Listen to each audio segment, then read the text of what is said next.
Well, if you've stayed tuned to CBS, then you already know the 2019 Easter Seals Telethon just wrapped up just seconds ago, and they raised $104,106 for their rehabilitation center. Thanks for joining us tonight for 7 News at 6. I'm Maurice Jones. And I'm Taylor Long. This was the 45th year for the telethon, and it was hosted by our very own Brenda Danehart and Scott Nolte. Dozens of VIPs were in attendance, raising pledges for this great cause. Other organizations brought in checks to present during the show, and to close out the last hour was the long-standing tradition of the Men in Black and the Ladies in Red. Their message today was it's all about the children.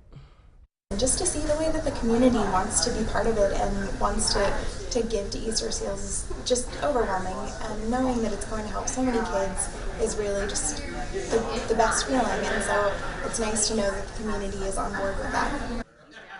All money raised goes towards providing services for families who can't afford them, and they never turn anyone away. Well, it's been a chilly and cloudy Sunday out there. Not the kind of thing you'd expect to see for the last weekend of April. Not the kind of thing you hope for. Well, hopefully things do turn around and we see a warm up at the beginning of your work week. As we turn to Storm Tracker 7 meteorologist Alexa Trischler, we're hoping for some good news. Alexa. Hey guys, yeah, today was pretty chilly and overcast. Those temperatures did not warm up as much as expected due to the overcast skies not really able to break up. Luckily, we stayed clear of any rainfall aside from early this morning, but the clouds did persist, keeping us chilly along with northwesterly flow. But if we take a wider look, we can see that quickly low pressure system that moved quickly through our region that gave the rain yesterday is already off the coast of the ocean and moving over, but temperatures today did not really climb above 50. Some places did luckily see 52, like in the northern counties, but altogether not much above 50 degrees, and we can expect temperatures though to be much different by this time tomorrow. However, we do have showers making a return for the afternoon on Monday. We'll give you all the details in just a few minutes. Alexa, thanks. Pittsburgh authorities say a bald eagle carried a fish snagged with multiple hooks and fishing line back to its nest for one of its eaglets. Bald eagles are protected under the Bald and Golden Eagle Protection Act of 1940. It's unclear whether one of the young birds swallowed a hook or not. The Audubon Society of Western Pennsylvania called the incident a cautionary tale for leaving debris behind in the wilderness. A live webcam is operated on the nest and will continue to be monitored. In Ohio now, the state is making more money available to pay for body armor for local law enforcement officers. That's right, specifically an additional $1 million for enforcement agencies. It's all granted by the Bureau of Workers' Compensation. That puts the total funding at $3.5 million for a program created last year.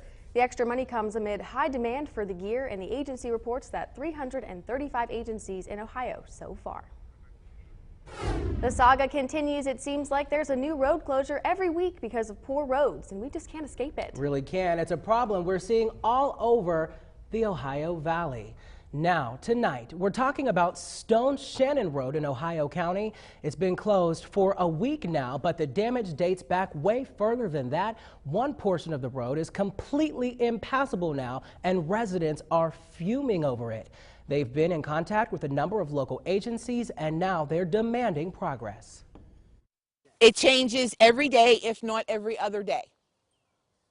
And that's no joke. Kathy Parker, who has lived on Stone Shannon Road for 31 years, says the issue started back in November. The West Virginia Division of Highways conducting a pavement project about 1/8 of a mile up from Route 2. Apparently, when the pavers came to do the work, they warned Parker that the ground was too wet to sustain the heavy pavement and to anticipate damage. Now, months later, they were right. A big storm. I mean, it's going to go. Residents say it started as just a small slip on the shoulder of the road about a month after that project. It held up during the cold winter months. Then, when freeze-thaw periods rolled around, things really started falling apart, and at a rapid pace. That shoulder now has collapsed feet below ground level. Slips have stretched all the way across to the other side of the road, and the center of that road now dips down in a downward slope. All this damage and the road closed signs just went up last week, forcing drivers on a 10-minute detour around through the Clearview neighborhood. I do not travel Clearview, have no reason to travel Clearview. And as you see, when you were coming down, no marks signs, you don't know where you're going. And as if things weren't bad enough, as damage progresses, the next concern is that this slip will knock down this utility pole, leaving residents without power. The West Virginia Division of Highways is apparently calling this a 2 to 3 month fix, but says the damage is so bad they need to hire a contractor to get the job done. CDC data shows that suicide has become one of the leading causes of death in both Ohio and West Virginia over the past decade. Suicide rates in the two states are both well above the national average. Well, today in St. Clairsville, dozens of people walked in the 3rd annual Jerry's Walk to raise awareness for suicide prevention and reduce the stigma for those who have been touched by it. We raise money from this walk, and every penny that we raise stays in the Ohio Valley. This is totally a family-run and friend-run operation, so we have no overhead. So anything that we get, we put back out in the community.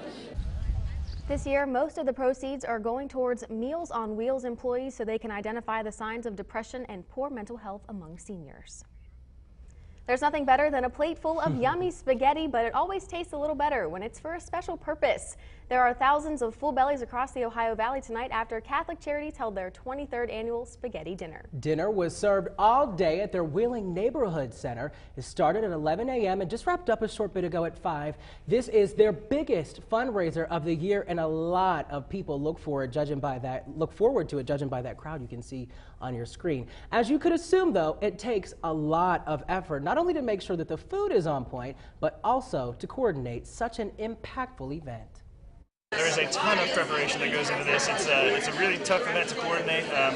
We have a couple of staff here that really do a great job doing that. Our volunteer manager and our outreach worker, they go out of their way to make sure that everything happens here. So there's hundreds of volunteers and a ton of community support, tons of sponsorship, and there's a lot that goes into this for sure. And that food was good too, you guys. I had some. Last year, the spaghetti dinner drew in a crowd of over 1,200 people. All proceeds from today will help support the many services that Catholic Charities provides for people in need.